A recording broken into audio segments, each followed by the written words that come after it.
चिद्रूपां विश्वरूपां सदसदस्वरूपां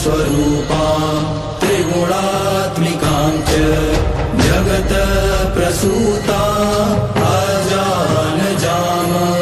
आनन्द अनानन्द विज्ञान विज्ञान पञ्चीकृत पञ्चभूतां जगत्स्वरूपां वेद अवेद विद्या अविद्यारूपां नमामि ऊर्ध्वअधः तिर्यक् सर्वव्याप्ताम् आदित्यवशूद्रगति स्वरूपां ब्रह्मा प्रजापति